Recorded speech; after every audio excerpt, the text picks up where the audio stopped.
Hey! Steering wheel, somebody tell him to give it to me. These are more of Formula One's funniest moments. To whom it may concern you.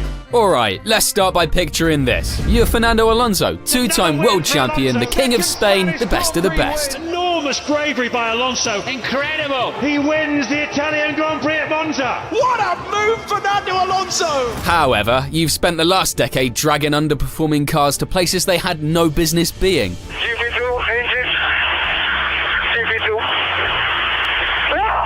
But hey, you still show up, grind, and believe that maybe, just maybe, the FIA will use its brain cells once, at least. And what better place to do it than the Temple of Speed, Tifosi's Fortress, and Monza, a track where Paella Man was about to experience the single dumbest moment of his 2017 season. Quali, a disaster. P19 for him, thanks to a penalty. The McLaren was cooked before the race even started. Alonso gets away quite slowly, going for a very long first stint and then being faster towards the end. Fernando wasn't fighting for podiums or wins, he was fighting midfielders and praying his gearbox wouldn't randomly explode. There is something wrong with the car. It's pulling to the left, something on the suspension maybe. They're retiring Fernando Alonso. Sadly, the orange car peeled off into the pit lane and he is out of this race. And yet, despite the absolute shambles that was McLaren Honda, he was still battling, carrying the entire operation. And now entered a driver whose most notable contribution was, well, existing. The man had one simple job: stay on track, don't crash, and don't embarrass Renault too much. Anyway, somehow even that was too much to ask. But here's where things got really stupid. On lap 15, fighting for P12, Palmer cut the chicane, like blatantly cut the chicane to overtake the Spaniard. A move that even Mazepin would have been like, bro, chill. And you'd think, okay, easy fix. Just give the place back, right? Wrong. Palmer kept going like nothing happened. And that's when Nando snapped. What Palmer is doing? He needs to give me back the position. Cut the chicane. I swear you could feel the existential crisis mid-scream. And here's the kicker. A few moments later, the stewards finally woke up and handed the Brit a penalty. Alonso's response? Palmer has a 5-second penalty. 5 seconds, it's a joke. A joke. Yep, he wasn't happy about it. Iconic. But wait, it gets better. A few laps later, Palmer had to retire due to reliability issues. Alonso obviously wanted to know where his rival was, and when he was told that he had retired, he simply said over the radio, Where is Palmer? And Fernando Palmer has retired. Palmer. and right when he thought justice had been served, God hit bro with another Uno reverse card. A few laps from the end, Fernando retired. And Fernando, back off. We need to retire the car. Okay. Something El Nano said was a direct result of his tussle with Palmer. At the end of the race, my guy was straight up tilted. He might have implied that the stewards were drinking Heineken while making decisions. Now, I'm not saying they had a keg in race control, but some of those calls felt like they were made after the third round. Moral of the story, when you drink, never steward. Anyway, if that race has taught us anything, it's that race control is allergic to, well, common sense. And speaking of that, Mr. Strulovic still being an F1 after all these years. Yeah, don't make much sense to me either. This was at the head of it. Oh, that is ridiculous. That is a huge hit into the back. Oh, Lance, if you'd have known that missing preseason testing wasn't going to be the biggest L of the year. Yeah, it's couldn't be worse timing. Everyone's been working really hard and putting everything into this new car, and I just destroyed that going into one of the most exciting seasons. I mean, sure, getting yeeted off a bicycle and breaking both wrists before the season starts is bad, but it's not as bad as the way he would fix it weeks later on the season opener at Bahrain. See, coming into the race, his wrists weren't still 100%. They were like barely functioning. It's important to note that the doctors told him he needed 6 weeks to recover, and he was like, nah, I'm built different. It's not healing. It's not healed. It's not healed. We're Still broken. just race it. And then, somehow, against all medical logic, he actually raced, which is remarkable, actually. But here's the point. You'd think after such a traumatic injury, he'd drive a bit more carefully, right? Nope. On board with Stroll, and he's fighting the Mercedes of Russell, and that's a whack. That's a whack on the right rear of Fernando. Great. So you're telling me that you put in all the effort for the team to regain trust in you, and the first thing you do is crashing your teammates? Pure Strulovic mentality. Thankfully, Alonso got lucky by continuing, executing a great race. And you know, to be fair, Lance was cooking too. He ended up finishing P6, which is actually insane, considering his wrists were probably crying the entire time. Plus, he pulled off a solid number of overtakes, which, for a guy who could barely hold a steering wheel, is kinda crap. But see, this is Stroll. Of course, it wasn't gonna stop there. Fast forward to Spa, and the man who survived bike crashes, broken wrists, and cars moving at 180 miles per hour met his final boss. After an absolute shambles of a sprint quali where Aston Martin looked like they'd collectively forgotten how to drive. He's tiptoeing round and he's into the wall, and to end the session. Stroll was just trying to leave the motorhome, and then, bam! Gravity said, not today.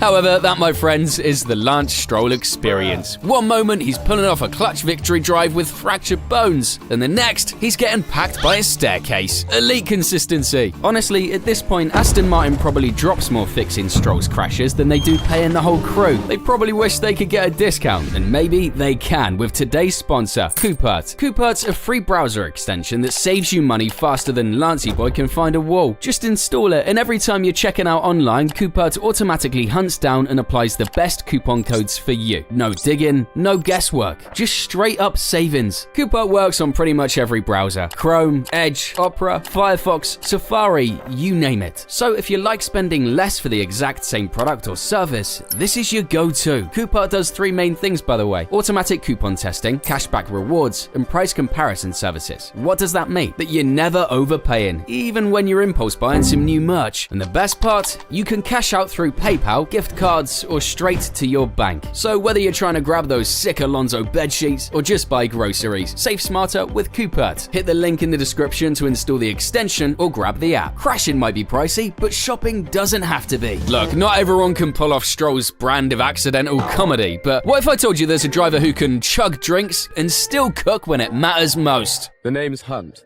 James Hunt. You know, James Hunt was different. And when I say different, I mean a whole other species of driver. The man lived like he was starring in an R-rated version of Drive to Survive, except there were no Netflix cameras, just cigarettes, champagne, and absolute madness. This guy didn't just party, he redefined what partying meant. 5,000 women? Yeah, that's the rumored body count, and it's crazy to talk about that in an era where everybody thinks 1,000 in a day is a record. But forget the numbers for a second. We're talking about a guy who literally had a minibar in his trailer and reportedly brought flight attendants back to his room the night before a race. And then he just showed up, sent it, and won. Like, bro, what? Imagine being a driver today and telling your trainer, hey, I'm skipping the hydration plan and pre-race warm-ups. Instead, I'm getting absolutely plastered tonight. I'm pretty sure your contract would be shredded before you even finish that sentence. But Hunt, that was just a Tuesday. And the best part, he didn't just get away with it, he delivered on track. The 1976 season was straight up movie material. Dude partied his way across the world, went to war with Niki Lauda, and still clutched a championship in Japan. With drama included, I have to say. And then there's the legendary BBC commentary era, because of course, after a career like that, the next logical step was to shove a microphone in his face and let him go wild. Spoiler alert, he did not care about broadcasting rules. First, we got the classic, Jarier really is completely out of order. I mean, he really shouldn't be allowed to drive in Grand Prix racing. He is, he's got a mental age of 10 in the first place, so that was absolutely disgraceful for a driver. Then, of course, the iconic, and these normally aspirated engine cars are a very different kettle of fish to drive, he says. And all I can say to that is...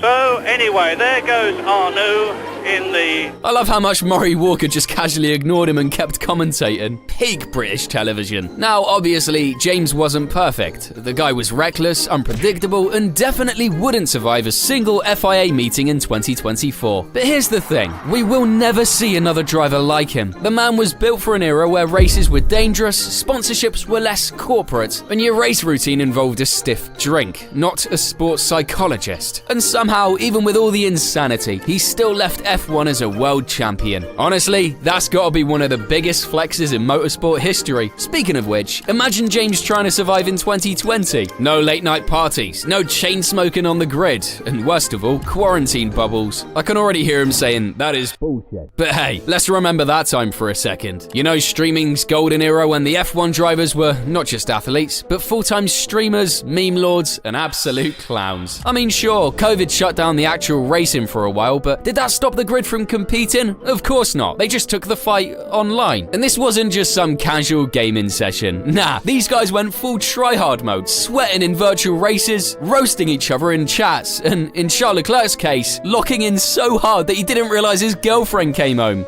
Ah! My girlfriend... My girlfriend is on Twitch telling me to open her apartment. Poor her. And then you had Lando Norris, arguably MVP of quarantine content. The guy was streaming daily, pulling in thousands of viewers, and somehow at one point thought it would be a good idea to shave his entire head live on stream. You're gonna be brand new. They're having a factory reset here.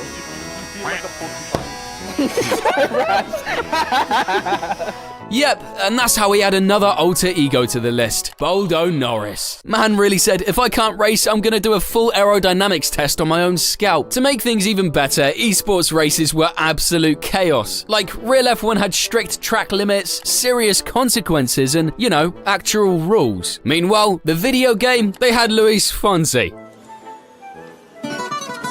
Oh, Despacito! Want more examples? I'm pretty sure you remember this situation. I am stupid. I am stupid. What made it even funnier? This same moment got unintentionally recreated on The Sim. Stai bene? Spegni il motore. And of course, we can't forget about Alex Albon and his best friend. Oh, George, you are so bad! George! Bro, 2020 wasn't just an esports era. It was basically a reimagination of a reality show. And honestly, low-key, this was peak entertainment.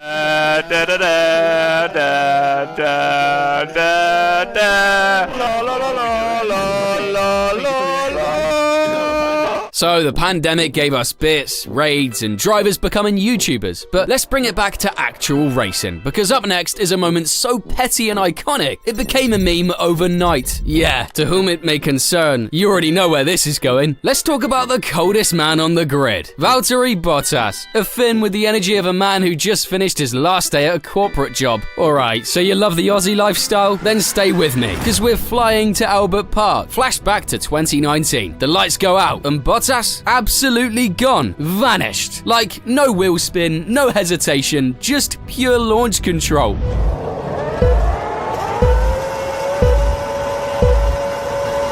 It's lights out and away we go. Bottas gets away well. He's alongside Lewis Hamilton and he's making good progress. And listen, when I say domination, I mean destruction. The guy led 57 of 58 laps, built a 20-second gap over Hamilton, and finished, excuse the pun, like he was playing F1 24 on easy mode. But when he sees the checkered flag, he knows that he's the #1 in Albert Park today. It's Valtteri Bottas who wins the Australian Grand Prix, and he wins it by a distance. I guess that's what you get when you focus on fixing ships instead of racing. Now, to be fair, we'd seen him win before. He was always solid, quick on Saturdays, decent on Sundays, but never really main character energy. But this wasn't just a win. This was personal. And then it happened. To whom it may concern, you. No one saw that coming. No boring, PR-friendly, thanks to the team speech, just pure, unfiltered energy. And look, let's talk about the context here. This wasn't just Bottas being cocky for no reason. The dude had been Mercedes' second-choice punching bag in 2018. Team orders, ruthless. James, please abort the fastest lap attempt for the end of the lap. Why not? So Lewis will have a free stop at the end. So yeah, I get why he dropped that message. However, the million-dollar question was this going to be the start of Bottas' villain arc? Was this the Rosberg 2.0 timeline? Was Valtteri about to dethrone Lewis? Well, not exactly, because while my guy started 2019 by snapping his rivals out of existence, by the end, he was just trying not to disappear himself. It was like watching a guy realize failure in front of him. And then, Monaco 2021 happened. Lap 30, the Finn pits. Mechanics move in, and crack. And it's the hard side. Right front's not even off yet. They can't get the right front off. someone needs to get a big hammer and try and give it a shunt with that, because at the moment that tyre is not budging, and this is Valtteri Bottas's race being ruined. Valtteri Bottas, he is now out of this race, was running second, still in the pits. That is it, over for Valtteri Bottas. The front right wheel nut strips instantly, welding itself to the car like it was never meant to leave. No amount of force, engineering expertise, or desperate prayers to the racing gods could remove it. The car was retired, and the wheel was finally taken off 43 hours later at the Mercedes factory. To put that into perspective, Red Bull could have completed 4,730 of their fastest pit stops in that time. And yeah, 43 hours is longer than my last relationship, but at least I know you love F1 more than she did, so subscribe and stay for more. Sadly, that incident sealed his fate. As a result, he found himself living a double life. Sauber driver by day, Uber driver by night. Not that there was much difference. Somehow this spiraled into a full-blown movement, with millions of fans growing mullets and getting pulled over in his honor. Now, while Bottas was busy outrunning the California Highway Patrol, let's talk about another Finnish legend who actually enjoyed breaking the rules. Hi everybody, I'm Kimi Räikkönen. Kimi Räikkönen, the Iceman himself. If you've ever wondered what it looks like when a Formula 1 driver is held at gunpoint for a sponsorship deal, well, here you go. You ever tried teaching your grandpa how to use emojis? You explain it and, well, he just blinks at you in confusion. That's exactly the kind of energy Kimi had when Ferrari told him, sing for the camera. Like, what were they expecting? This is a guy who once evaporated mid-race weekend to party on a yacht. The man who was in second place, Kimi Räikkönen, is pulling off the racetrack, and Räikkönen's car too is on fire.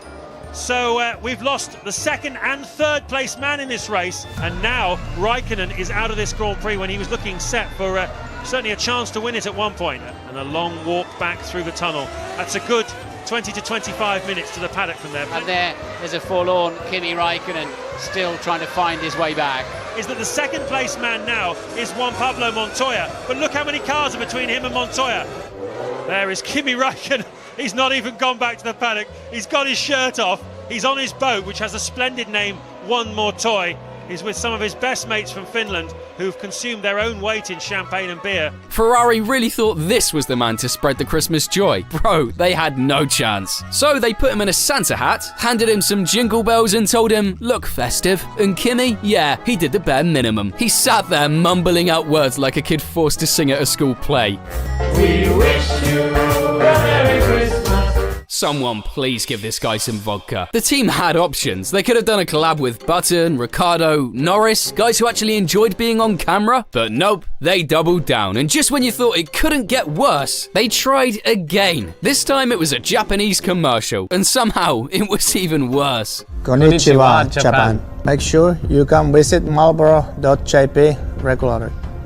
You could win our amazing motorsport prizes and experiences. Thank you for visiting and enjoy. Arigato. Sorry. Bro sounded like he was reading his own ransom note, and the way he just stared at the camera. Nah, they 100% edited out a gun from that shot. But of course, nothing tops gloves and steering wheel. Baku 2017. Now, if you don't remember, this race was absolute chaos. Lap 1, Kimi is side by side with his compatriot, when suddenly, boom, contact.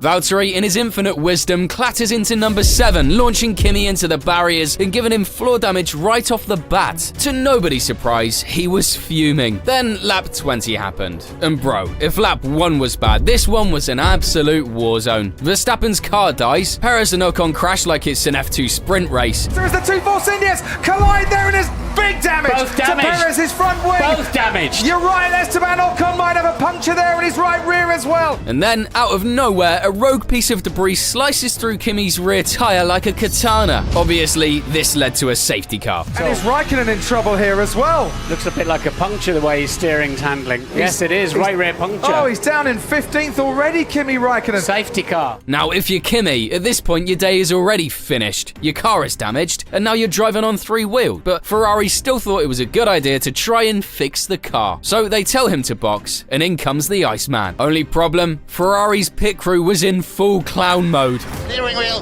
Claps the steering wheel here. Give me steering wheel. Hey! Hey! Steering wheel. Somebody tell him to give it to me. Come on! Move! Wouldn't be the first time. The frustration, palpable. The desperation, 100% real. And the Cavallino Rampante, yeah, they left him on red. Man is literally screaming for his steering wheel, and the pit crew is out here moving at snail speed. Like, bro, he just asked for two things. Two things. But hey, at least Kimi's PR disasters weren't self-inflicted. He didn't volunteer to be a meme. But this next driver, oh, he practically sprinted towards the L. Nico Rosberg, a man with an incredible career, legendary battles, and a trauma response so bad he edited his own past. Let's skip this one, let's go to the next one. Turn 4, Circuit de Barcelona, Catalunya. Mercedes locked out the front row, the crowd was pumped, and everything looked set for another 1-2 masterclass. But then, in less time than it takes for Ferrari to fumble a strategy call... Box now, box. Did everybody complete a lap of 6? Yes, they did. Nice, beautiful.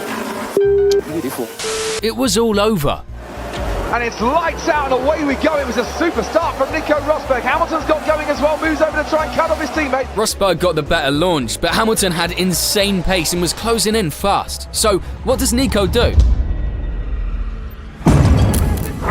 he's crashed into his teammate. The two Mercedes come together as Hamilton tries to pass on the inside, and he can cover his hands over his eyes. I have no idea. Now, let's be real, this was a turning point. It was the day Verstappen became the youngest F1 winner ever, all thanks to these two deciding to play bumper cars. The sun is out, the smiles will be out. At 18 years and 227 days old, Max Verstappen wins a Formula One Grand Prix, wins the Spanish Grand Prix, and is the youngest driver ever to win. But for Rosberg, this wasn't just a crash. It was the start of his psychological warfare against Hamilton. Dude went viral. He trained like a madman, gave up alcohol, social media, happiness, everything. And it worked. He won the title.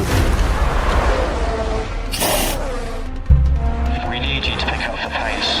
Oh my God! Yes! He takes the championship 34 years after his father. I'm so proud of you, you've been amazing!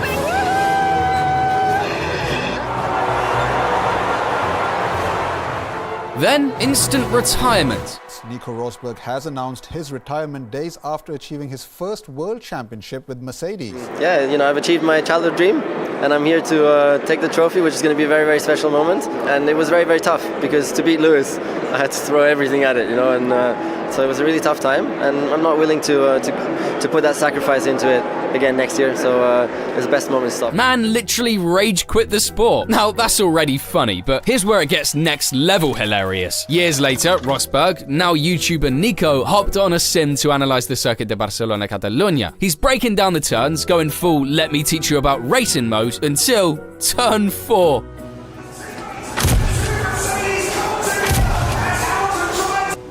This corner, actually, I don't know much about. I'm not very good at this corner. Let's skip this one. Let's go to the next one. And the best part, his video editor simply just skipped past the entire section like it never happened. My guy literally thought he could erase his history. But honestly, peak auto-bullying. Like, my guy won that championship, he retired as the only man to ever take a title off Hamilton in hybrid-era Mercedes, and still, his brain is out here and hard carrying his own trauma. What a ridiculous legacy. While he was out here battling ghosts, some drivers in F1 were out here battling the laws of physics. So WTF that the only logical reaction is, how did that even work? And you know what's crazy about bets? Most of them involve, you know, winning races, but not this one. This was a bet on who could crash harder, and they actually did it. What Jacques Villeneuve and Ricardo Zonta did was next level brain rot. These two maniacs looked at Eau Rouge, one of the most dangerous corners in F1 history, and thought, yo, what if we just floor it and see who crashes harder? I mean, what could possibly go wrong, right? Now, if you're wondering why anyone would even consider this, well, welcome to the late 90s era, aka the Wild West of motorsport. Teams were loaded with tobacco money, safety regulations were kind of just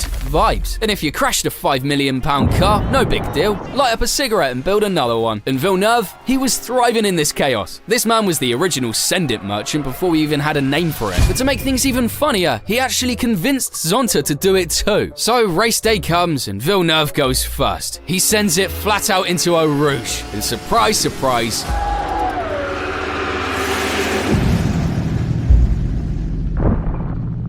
boom. car totaled, like properly destroyed. But the dude climbs out completely unbothered, dusts himself off and basically says, not bad, solid crash, 8 out of 10. Bro reviewed his own accident like it was a YouTube compilation. Then it was Zonta's turn, and oh man, did he deliver. My guy took one look at Villeneuve's wreck and said, nah, I gotta do better, and better he did. Full throttle, Eau Rouge, kaboom!